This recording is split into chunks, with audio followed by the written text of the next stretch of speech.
આપણો દેશનો યુવાન રાષ્ટ્રને પ્રેમ કરે, ઝાડવાને નુકસાન ન કરે, ગમે ત્યાં માવો ન નાખાય, કાગળિયા ન નાખાય, મારું ઘરથી નીકળું એટલે મારી ધરતી જ મારું ઘર છે, એવું જ્યારે થાય ને ત્યારે મોદી સાહેબનું સપના બધાય છે એ પૂરા થાય અને ભારતની સામે દુનિયાથી મીટ નહીં માંડી શકાય. ભલા માણસ આપણી પાસે એવું કોની પાસે છે? આપણે અમેરિકા આપણને કહે કે અમે આ મોકલશું ને આ લેવું નાનું આટલું ટ્રેન લેવું 50% લેવું ની કઈ શું કામે?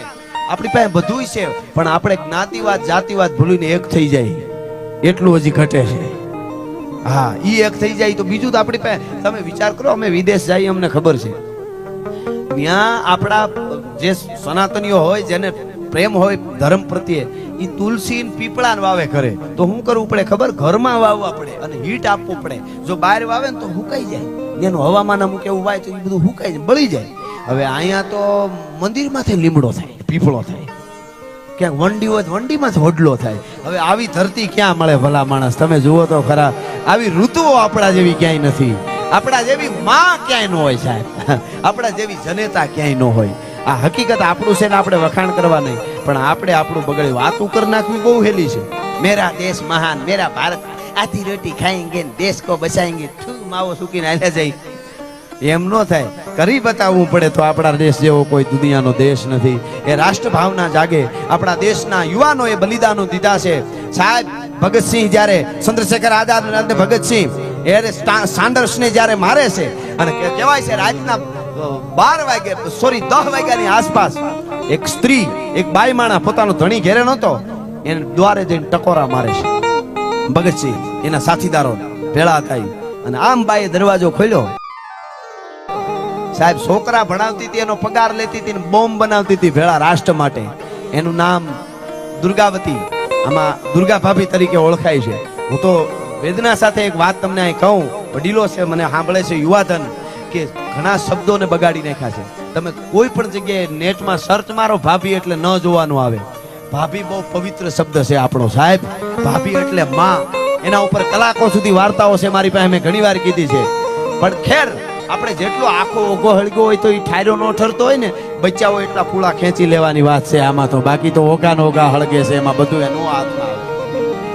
હવે સાંભળજો, એ દુર્ગા ભાભી એને ખોલ્યું એટલે ભગતસિંહે શું કર્યું ખબર? આખા લાહોરની માલિકો બધી બાજુ પોલીસ, અંગ્રેજ પોલીસ એટલી બધી સક્રિય થઈ ગઈ હતી, ગોઠવાઈ ગઈ હતી, કારણ કે સાન્ડર્સને એવડા મોટાને માર્યો છે, એવડા મોટા સાહેબને માર્યો છે. જ્યાં જોવો ત્યાં ભગતસિંહને ગોળીએ દઈ ગયો, હુકમ થઈ ગયો. ભગતસિંહે પહેલી વાર વાળ ઉતાર્યા. આપણે 15મી ઓગસ્ટ હોય કે 26મી જાન્યુઆરી હોય, ફોટા મૂકીને ભગતસિંહના તો ટોપી વાળા બહુ ન મૂકવા, આપણે વાંધો નથી. પણ મેં વાંચ્યું છે એટલે તમને કહું, બટુકેશ્વર દત્ત એનો સાથી એમ લખે છે કે ભગતસિંહે પહેલી વાર પાઘડી ઉતારીને ટોપી પહેરીને ત્યારે ગમતું નહોતું, માથું ધૂણાવીને એમ બોલ્યો હતો કે जिसका देखने में भी अच्छा नहीं लगता उसका टोपी पहनना पड़ रहा है आज. એ ટોપી પહેરી શું કામે? અંગ્રેજ અધિકારી બન્યો તો ટોપી ખાલી મૂછું રાખી, દાઢી પાડી નાખી, વાળ ઉતાર્યા, માથે ટોપી પહેરીને એકદમ રૂપાળો એવો હતો અને બરાબર મેકઅપ કરીને તૈયાર થયો. બોલો, ભૂલ ધોળિયો જ લાગે ભૂલો. એટલે દુર્ગા ભાભીએ દરવાજો ખોલ્યો, અંદર ગયા. ભગતસિંહ, રાજગુરુ, ચંદ્રશેખર, યુવાનો બધા એ અંદર આવ્યા. એટલે ત્રાહી નજરે રાજગુરુ સામું જોઈને દુર્ગા ભાભીએ કીધું, કોણ હે ये સાહેબ કોણ હે? તો ભગતસિંહ ખકડા દાંત કાઢીને કે હા દાંત કાઢ્યા, मेरी दुर्गा भाभी मुझे नहीं पहचान सकी, अब मुझे अंग्रेज नहीं पहचान सकेगा. હા. અને લાહોર થી કલકત્તા ટ્રેનમાં જવાનું હતું. આખી વાત કરવામાં આવી. દુર્ગા ભાભીને કીધું પહેલી વાર કે તમારે ભગતસિંહના પત્ની બનવાનું છે, એટલે પાત્ર ભજવવાનું છે. અને દુર્ગા ભાભી પ્રકૃતિનો પેલા તો મરોડ બદલાણો. આવી અનેક કથાઓ તમે વાંચો ને, ખેર લોહી ચડે સાહેબ. આ હકીકત કહું છું, તમે આવું વાંચ્યા કરો ને સાંભળ્યા કરો એટલે સુગર ઓલું બધું બીપી ની તો નહીં જ થાય, ગેરંટી આપું તમને. હા, કારણ કે અંદર કઈક તત્વ તો હોવું જોઈએ કે નહીં. અને દુર્ગા ભાભીએ પેલા તો એમ કીધું, મારા સામે આવીને કોઈ એમ કહે ને કે તમારે આનો પત્ની બનવાનો, એ જીવતો ન હોય. પણ દેશના માટે ભગતસિંહ મારો ભાઈ કયો તોય ભલે, દીકરો કયો તોય ભલે, એના પત્નીનું પાત્ર ભજવવા માટે હું તૈયાર છું. मेरा भगत जीता रहे, जिंदा रहता है तो कुछ भी करने के लिए तैयार हूं. અને પહેલી વાર દુર્ગા ભાભીએ મેકઅપ કર્યો સાહેબ. હવે મેકઅપ કોઈ ખરાબ નથી, હું માવડીઓનું બેનું દીકરીને કરું, રૂપાળું રહેવું, સારું લાગવું બહુ સારી વાત. તમે તમારે કરો, પણ પતિના ખર્ચા પ્રમાણે.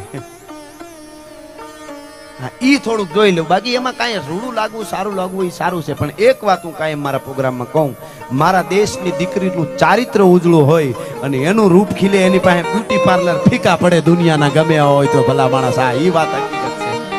પણ દુર્ગા ભાભી એટલે મેકઅપ કર્યો કે એને ઓરિયાની બાઈ લાગે, ભૂરિયા જેવી. ભગતસિંહ પણ એવો તૈયાર થયો ટોપો ઓઢીને. દુર્ગા ભાભી ભગવતી ચરણ વોરાના પત્ની, બધા ક્રાંતિકારીઓને ત્યાં ખાતા પીતા હતા, ક્રાંતિના કામ કરતા, બોમ્બ બનાવતા હતા. આખી કથા જબરી છે. પણ આજ હાટકેશ્વરને હું એક આ બિલીપત્ર ચડાવવા આવ્યો છું. મને લાગે છે અને આવા મર્દા મર્દ વડાપ્રધાન છે, એને આવી એકાદી વાત કહું તો એનો 75મો જન્મદિવસ ઉજવાય છે. એટલા માટે હું આ વાત આપને કરું છું. ભલા માણસ. દુર્ગા ભાભી તૈયાર થયા. શશી નામનો એનો દીકરો 5-7 વર્ષનો, એને તેડીને હાલતા થયા. શું કરવાનું હતું? રાજગુરુ એનો માણસ બન્યો, ઠેલો ઉપાડવા વાળો, એનો નોકર બન્યો રાજગુરુ. અને ભગતસિંહ છે એ અંગ્રેજ અધિકારી બન્યો. દુર્ગાવતી એની પત્ની બની. અને ઇંગ્લિશ બોલતા જાય ને આમ હાલ્યા જાય ને, એટલે ગોરાઓને ખબર જ ન પડી. પોલીસની એટલી બધી, રેલવે સ્ટેશન બધી ચકાસણી બધું, એટલી સિક્યુરિટી, આ તેજથી હાલ્યા ગયા. આમ થોડક રેલવે સ્ટેશન આમ થોડુંક આઘું રહ્યું ને, એટલે દુર્ગા ભાભીએ ભગતસિંહને કીધું, એ સચી કો ઉઠા લો. હા હા હા, ગોદ મેં લઈ લો. મારા શશીને તેડી લ્યો. હવે સાંભળજો, મારા દીકરાને તેડી લે તું. ભગતસિંહ પછી કે મેં ક્યાં? દુર્ગા ભાભી, ભાભી મને ક્યાં તેડવાનું? કે તમે તેડી લો, મારી પાસે રીએ નો રીએ, તમારાથી એક દીકરો નથી તેડાતો. ધીરેક દઈને કાનમાં કીધું, ભગતસિંહ મારા શશીને તેડી લે. કારણ ભગવાન ન કરે નારાયણને આપણને નહીં ઓળખે અંગ્રેજ, અને આપણે લાહોરથી કલકત્તા પૂગી જઈશું. મારો પતિ કલકત્તા છે, પૂગી જઈશું. પણ કદાચ અંગ્રેજ પોલીસ ઓળખી જાય અને સીધો ગોળીબાર કરે ને, તો મારા શશીને આડો દઈ દેજે. ભગતસિંહની જરૂર છે મારા દેશને, મારા શશીની જરૂર નથી. હા હા હા, એકલો એક દીકરો સાહેબ. કોક દી વાંચો દુર્ગાવતી કોણ છે. આજ ઘણા દીકરીઓને ખબર નથી કે દુર્ગાવતી કોણ છે. હા, એવી તો કેટલી કથાઓ. આ તો એક વાત ખાલી નાનકડી મેં કીધી. અને એને કીધું કે શશીને તેડી લે, અને ભગતસિંહે તેડી લીધો. અને બન્યું નહીં, વાંધો ન આવ્યો, અને કલકત્તા પૂગી ગયા. કહેવાનો અર્થ મારો એટલો છે, આ ભારતની દીકરીઓ હોય અને આવી દીકરીઓ હોય ને સાહેબ, તમે વડનગરમાં કોઈ કાલે મોટી કંપની આવીને એમ કે આટલા 1000 કરોડ આપ્યા, આટલા 1000 કરોડ તમને આપ્યા, જમ્બો જેટ 700 માણસ સામે એવું પ્લેન ઉતરે એવું એરપોર્ટ અહીં બનાવી દો, એવું તમને વડનગરને કાલે આવીને કોઈ કંપની કહે તો તમે એમ કહો કે ભાઈ કયો તો હેલિકોપ્ટર ઉતરે એવું કરી દઈ. 700 માણસ સામે એવું જમ્બો જેટ પ્લેન ઉતરે એવું એરપોર્ટ બનાવવું હોય તો 5-7 વર્ષ હોઈ જાય તો એ એરપોર્ટ બને. હવે એક એરપોર્ટ બનાવવું હોય તો 5-7 વર્ષ વયા જતા હોય. 700 માણસ સામે એવડું પ્લેન ઉતારવાનું એરપોર્ટ બનાવવું પડતું હોય, એની તૈયારી કરવામાં 5-7-10 વર્ષ વયા જતા હોય. તો મોદી સાહેબ જેવા મહાપુરુષને ઉતાર્યા, હીરાબાઈ કેટલી તૈયારી કરીએ છીએ, એમનેમ નથી થતું. ભલિયું વીણના ભલા કોઈ દી નાગડા નર નો નીપજે, મનહર મુખે માનની અને ગુણિયલ હોય ગંભીર, એની કુખે નર નીપજે. એ તો વંકડ મૂછા વીર. એટલે આ કલાકોની કલાકો સુધી વાતો થઈ શકે, ઘણી વાતો થાય, પણ હજી ભાઈને સાંભળવા છે, સમયને પણ આપણે ન્યાય આપવો જોઈએ. એટલે છેલ્લે હું સપાખરું કહીને મારા શબ્દોને વિરામ આપીશ.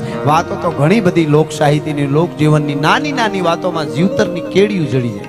એક જજ સાહેબે 2 જણાને જુદા જુદા ગુનાવાળાને બેને એના જે કાંઈ દંડ આપ્યો, જજ સાહેબે ફેંસલો સુણાવ્યો. એ કેવો ફેંસલો સુણાવ્યો ખબર? એક માણસે નાનો એવો ગુનો કર્યો હતો ને, નાનો એવો ગુનો હાવ કર્યો હતો ને, એને કીધું કે આને ગધેડા ઉપર બેહારો, આને ગધેડા ઉપર બેહારો, મુંડન કરો, માથે કાળો ટકો કરો ને આખા ગામમાં ફેરવો. અને એનાથી વધારે ગુનો કર્યો તો એને કીધું કે ભાઈ તમે ઉઠીને હવે આવું ન કરતા. આને એટલું જ કીધું. તો કોકે કીધું જજ સાહેબ તમે આવો ફેંસલો સાંભળ્યો? ઓલા માણસનો ગુનો મોટો હતો, એને ખાલી આવું ન કરતા કહી દીધું, તમે ઉઠીને આવું કર્યું. અને આને નાનો એવો ગુનો હતો ને બિચારાને ગધેડે બેહારો ને ટકો કરાવો. આનું શું કારણ?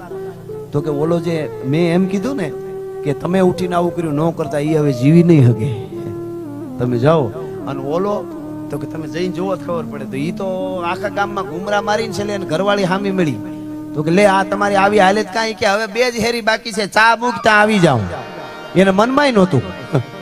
કાયમ મારા પ્રોગ્રામમાં કહું છું, અમને અમીરાત ખમીરાત દેશભક્તિ મહાપુરુષો અને સુરવીરોની ફરમાઈશો આવે ત્યાં સુધી પ્રોગ્રામો કરવા છે. અમને જેથી સનેડાની ફરમાઈશ આવે તેથી ડીઝલ રિક્ષા લઈ લેવી, બાકી પ્રોગ્રામો બંધ. એના માટે નથી બોલતા સાહેબ. આપણા નબળા સાંભળતા નહીં, ગીતો વાતું ન સાંભળતા, એ અસર બહુ કરે. નબળું અસર બહુ કરે, કોઈ નબળું તો વધારે અસર કરે એવું સાંભળવું નહીં. અમુક ગીતો એવા હોય ને તમે વાતું જવા દો હાવ. અને અમે તો આ હાસુ તો આપી છીએ, આ યુગમાં માલ તો હાસુ આપી છીએ યાર. એ તો આ ડાયરામાં અમને ગૌરવ છે. હા, બાકી તો એવા હમણાં અમારે ફરવા આવ્યા ને ગીરમાં એક જણો વળી સુધરેલો આવેલું ભેળો, ઘણા તાજા બહુ સુધરી જાય. એ સુધરેલો આવ્યો ભેગો તો બધા દૂધની તાહળીઓ માલધારીઓ ભરી દીધી. ઓલે કે મને દૂધ ન થાય, મેં કીધું નહીં ફાવતું તો શું તમને, મેં કીધું તઈ મીંડો ગાવા, માલ પીએંગે હમ તો માલ પીએંગે, મગરી કર પાટી મેં માલ પીએંગે. મેં કીધું હે તને કરડે કાળોતરો નાગ તને. હકીકતમાં હા વાહ એ કાકીડાની જેમ ડોલતા હોય. અને બે ધારાઓ છે અટાણે. એક યુવાધન એવું છે કે જે એવું વિચારે છે કે મારે રાષ્ટ્ર માટે કાંઈક કરવું, મા બાપનું નામ ઉજળું કરવું છે, મારે મારા ગામનું નામ ઉજળું કરવું, એવી એક ધારા. અને એક ધારા ધોળા પાવડર ઊંઘવા સિવાય ધંધો નથી. તમે તમારા છોકરાને હાથવી લેજો. અહીં બેઠેલા બધાને કહું છું, ડ્રગ્સમાં વ્યસનોમાં ઘરી ગયા ને, કર્જમાં ઘરી ગયા છે તો કોઈ ખગાવાલા હારા છે તો કાઢશે, મહેનતી છે તો કાઢશે, રોગમાં ઘેરણા છો ને તો કોઈ ખારા ડોક્ટરો વૈદ્યો આવી કૃપા થાય તો કાઢશે. પણ જે વ્યસનમાં ડ્રગ્સ સેવા ઘરી ગયા એની પેઢીઓ નાશ થઈ જવાની છે. જનાવર બની ગયા છે, જનાવર. કાંઈ લેવા દેવા નથી. મા બાપને હોત ફાવે એમ બોલે છે, મા બાપથી બોલ્યું ન થાય. અમને વિચાર થાય મારા બાપુ વૈયા ગયા ત્યાં સુધી મને ગાયલું દેતા, ગાયલું એટલે દીધા જ નાખી. તું મૂર્ખ છો ને આવો છો. હા, પબેડો લઈ લેતા, ધોકો લઈ લેતા, પબેડા ને. આપણી ભાષા કેવી હારી બોલો. એકની એક લાકડી હોય ને ઘણું. હવે નથી વધારે સમય એટલે કેવું હું એના કેટલાય અર્થ આપણે ત્યાં થાય. લાકડી હોય લાકડી એને આમ કરે, એમ કોઈ ઘૂંસ તો મારે ને તેનું ગોબું માર્યું, ગોબાવ્યો કહેવાય. બોલો ગોબાવ્યો એટલે ઘૂંસતા મારે ને લાકડી એમ કે મને ગોબાવ્યું. અને એ લાકડી આમ કરીને હરોડે ને તો પરોણાવાળી કરી કહેવાય, મેથી પાકી કહેવાય. ઘણું બધું થાય. પણ એની લાકડી અહીંયા અમારે 300 હાથ કરે ને કરાય નહીં. આ તો ખાલી વાત કરું છું. આપણા ભારતમાં આપણું કોઈ દુશ્મન જ નથી. હિમાળા વાળાને ધ્યાન રાખો. ભારતમાં આપણે બધાને એક થઈ જવાનું છે. આપણે બધા એક છે. ભારત આપણી માતા છે, બરોબર. પણ અહીંયા મારે ને એને લાકડી મારી કહેવાય. અને છૂટો કોકને મારે ને પબેડો માર્યો કહેવાય. બોલો એકનું એક હોય. અમારે સોમ બાપા માલધારી ડાયરો હોય ને બધું લાકડી રાખતા જૂના જમાનામાં. તો તે દી આવું બધું નહોતું કઈ 3 મહેમાન આવે છે જમવાનું બનાવજો એવું કઈ કેવું જ નહીં, કહેવાનું જ નહીં. તો ખબર કેમ પડે? હવે મહેમાન આવે બપોરે 1:30 વાગ્યો હોય, 1:30 અને મહેમાન આવે લાકડી ભેળી હોય. એ મહેમાન લાકડી આમ ઊભી રાખી દે ને ટોડલે આમ, એટલે બેન ચા મૂકી દે, જમીને આવે. બોલો લાકડી ટોડલે ઊભી રાખે આવી રીતે એટલે ખબર પડી જાય કે ચા પીવાની છે, જમીને આવ્યા. શું કામ ખબર? ઘડીક જ રોકાવું હોય ને તો જ લાકડી ટોડલે ઊભી મુકાય. નકર છોકરું બોકરું નીકળે ને કંઈક લાગે, ઉલળે પડે લાગે કોકને. 10 મિનિટ રોકાવું હોય ને 10 તો જ લાકડી ઊભી મૂકે. એની લાકડી આમ ઊભી મૂકે ટોડલે એટલે બેન ચા મૂકી, મહેમાન જમીને આવ્યા. ઈનો મહેમાન જય માતાજી કરીને લાકડી ખાટલા જવા દે એટલે બેન તાવડી મૂકે કે જમ્યા વગર ના આવ્યા, જમવાનું છે. બોલો આવું તો કેટલું બધું છે, કેટલું બધું. આપણી માતાઓ બેનો ભરત અત્યારે કચ્છમાં બધે વખણાય છે, ગામડામાં ઘણી જગ્યાએ. એ બધું કઈ એમને મોદી સાહેબ એના ઉપર કામ કરે. રણ હતું કચ્છના રણમાં બાવળિયા, અને કોઈ ડોકું કાઢવા તૈયાર ન હોય. અને આ દુનિયા કચ્છનું રણ જોવા આવે. આ મહાપુરુષને એકવાર તાળીએથી વધાવવા પડે. આવું તો કેટલું કર્યું સાહેબ. ઈ ભરત ને ઈ બધું છે ને 12 વર્ષની દીકરી થાય ને 12 વર્ષની ત્યાંથી એટલું બધું ભરત ને મોતી પરણું દીકરીને માં આપી દેતી. દાદી માં 12 થી 18 20 વર્ષની થાય ત્યાં મોતી પરણામાં એકાગ્રતા, જેને યોગ સાધના કહેવાય, એ દીકરી સતત એમાં રહેતી હતી ને. એના વિચારો ક્યાંય જાતા નહોતા, એની પવિત્રતા એમને રહેતી હતી. આ સાયન્સ હતું, વિજ્ઞાન હતું. ભલા માણસ આવું તો ઘણું છે. પ્રજાપતિ બરોડાથી આવ્યા છે, ભીખાભાઈ બધા એમની સાથે આવ્યા. એ કથાઓ એટલી કરી, જમણવાર હોય તો ઘણી જગ્યાએ. મને એક વાત યાદ આવી ગઈ, એને જોયા ને. એક પ્રજાપતિ પગ ઉપર પગ ચડાવી અને ઠીકરાના બધા ઠામ બેસે, અને લીમડા એ ટાઢે સાંયે ઉનાળામાં હુતે. પ્રજાપતિ કુંભારનો દીકરો, અને એ બેસે ગોળા ને બધું તાવડી બધું વેચે, અને એ પગમાં પગ ચડાવીને એ મીઠી નીંદરમાં હુતા હતા. એમાં એક બેંકના મોટા સાહેબ નીકળ્યા. તો ઈ આવીને મોટર ઊભી રાખી. આહા હા કેવો ટાઢો સાંયો ગોળો ભર્યો. પાણી પીવાનું મન થયું, પાણી પીધું. પછી કીધું કુંભાર ભગત ને, ભગત ગોળો એકાદો હારો આપો, ઠંડુ પાણી થાય. એટલે કીધું આપ. ઊભો થયો, ગોળો દેખાડવા માંડ્યો, આ હારો આ હારો. પછી કે તમે શું કેટલું કમાવ? તો એટલું કમાઈ. તો કે એક કામ કરો, તમે મને પાણી પાયું, તમારો સ્વભાવ જોયો, હું રાજી થયો, હું બહુ મોટી બેંકમાં બહુ મોટો સાહેબ છું. તમે છે ને એક કામ કરો, લોન મૂકી દો. અને પછી આ છે ને આવી રીતે નહીં, આ હાથેથી દાંડીએથી હલાવવાના નહીં, ઇલેક્ટ્રોનિક ચાંકડા વસાવી દો. કે પછી વિસાવ્યા પછી કે વધારે ઉતારો ઠામડા ને બધા વધારે કામ થાય ને વધારે ખટારા મોઢે તમારા હૈદરાબાદ ને સિકંદરાબાદ ને અમદાવાદ ને ટૂંકમાં આખા દેશમાં તમારો માલ જાશે બધો. કે પછી ખૂબ પૈસા કમાશો. કે પછી કે હે સરસ મજાનો બંગલો બનાવજો. કે પછી બંગલામાં પછી હે સરસ મજાની રૂમમાં એસી લગાવો. પછી કે આરામથી હુઈ જો. કે ઈ તો હું હૂતો જ તો હું તો ટાઢી નીંદરમાં નિરાતે હોય. તું અટાણે ખરે બપોરે ગુડાણો અહીંયા. હું તો મોજ જ કરતો તો. હાવ મોજ છે ની અંદરની વસ્તુ છે. આ ભૂખ એ અંદરની વસ્તુ છે. પદાર્થમાં કોઈ આપણે ખાઈએ એમાં મજા નથી, મજા ભૂખમાં છે. મજૂર માણસ જે હોય આ મજૂરી કરતો હોય, બપોર સુધી ખેતરમાં કામ કર્યું અને પછી આવીને બાજરાનો રોટલો ચટણી ચાય ખાઈને એ જે મોજના તોરા છૂટે એ આપણે ન છૂટે. આપણે પછી હોટલમાં સાવતા હોય ધારાનું, પછી ટાણું થઈ ગયું થોડુંક સાવી લઈએ. ઘણા તો સાવી લે આ ભૂખ વગર હોત.